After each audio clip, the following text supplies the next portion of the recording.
بسم اللہ الرحمن الرحیم۔ ناظرین السلام علیکم، میں ہوں محمد عبدالرشید جنید، آپ دیکھ رہے ہیں گواہ نیوز۔ گدوال وجے لکشمی حیدرآباد کے میئر اور ایم سری لتا ڈپٹی میئر کے لیے منتخب ہو گئی ہیں اور دونوں کا تعلق TRS سے ہے۔ گدوال وجے لکشمی TRS کے سینئر سیاسی قائد ڈاکٹر کیشو راؤ کی بیٹی ہیں۔ وہ 2016 اور 2020 میں کارپوریٹ کی حیثیت سے منتخب ہوئی ہیں۔ سلطان العلوم کالج آف لا کی وہ طالبہ رہ چکی ہیں۔ سلطان العلوم ایجوکیشن سوسائٹی کے سیکریٹری جناب ظفر جاوید نے سلطان العلوم کالج آف لا کی سابقہ طالبہ کے حیدرآباد کے میئر منتخب ہونے پر مسرت کا اظہار کرتے ہوئے مبارکباد پیش کی۔ یہاں یہ بات قابل ذکر ہے کہ TRS نے میئر اور ڈپٹی میئر کے نام سیلڈ کور میں محفوظ کر دیے تھے۔ TRS کی یہ ایک کامیابی ہے، حالانکہ یہ سمجھا جا رہا تھا کہ BJP کی جانب سے رکاوٹیں پیدا کی جائیں گی۔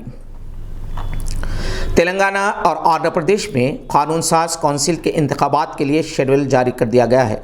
تلنگانہ میں 2 گریجویٹس، آندھرا پردیش میں 2 ٹیچرز زمرے کے لیے MLC انتخابات 14 مارچ کو ہوں گے۔ پولنگ کے اوقات صبح 8 بجے سے شام 4 بجے تک ہیں۔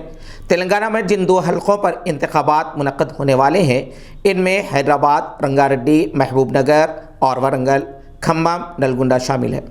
حیدرآباد حلقے سے BJP کے رکن کونسل رام چندر راؤ نمائندگی کرتے ہیں، جبکہ ورنگل سے TRS کے رکن کونسل P راجیشور ریڈی نمائندگی کرتے ہیں۔ ان دونوں کی میعاد ختم ہو رہی ہے۔ یہاں یہ بات قابل ذکر ہے کہ گریجویٹ حلقے کے لیے جناب انور خان نے شعور بیداری کی کامیاب مہم چلائی اور گریجویٹس کا ایک بڑا باشعور حلقہ ان کے حق میں مہم چلا رہا ہے۔ ڈاکٹر تجمل حسین، ڈائریکٹر شکاگو مسلم میڈیکل الائنس، ہفتہ 20 فروری کو 11 بجے دن میڈیا پلس آڈیٹوریم گن فاؤنڈری حیدرآباد میں ہندوستان میں اقلیتوں کے حقوق کے تحفظ کی حکمت عملی کے موضوع پر توسیعی لیکچر دیں گے۔ جناب سید سعادت، ڈائریکٹر سائنٹیفک مائنڈز، ڈاکٹر محمد رفیق، ماہر تعلیم و سماجی جہدکار، جناب سید انیس الدین، CEO ساہتہ ٹرسٹ، احمد ابو سعید، جناب افتخار شریف اور جناب جلیل انصاری کے علاوہ حیدرآباد کے ممتاز ڈاکٹرز، دانشور اور صحافی شرکت کریں گے۔ ڈاکٹر تجمل حسین حیدرآباد کے مایہ ناز سپوت ہیں اور لگ بھگ 3 دہائیوں سے شکاگو میں مقیم ہیں۔ ان کا شمار وہاں کے ممتاز آنکالوجسٹ میں ہوتا ہے۔ اپنے سماجی اور انسانیت نوازی کے لیے وہ قدر اور احترام کی نگاہ سے دیکھے جاتے ہیں۔ ڈاکٹر تجمل حسین نے دنیا کے مختلف ممالک کا مشاہداتی دورہ کیا۔ ملت کی تعلیم کو عام کرنے کے لیے ان کی جدوجہد، تڑپ اور جستجو قابل قدر ہے۔ ممتاز خادم قرآن جناب احمد ابو سعید نے نئی نسل میں قرآن فہمی کا ذوق پیدا کرنے کے لیے والدین کو خصوصی توجہ دینے کی تلقین کی۔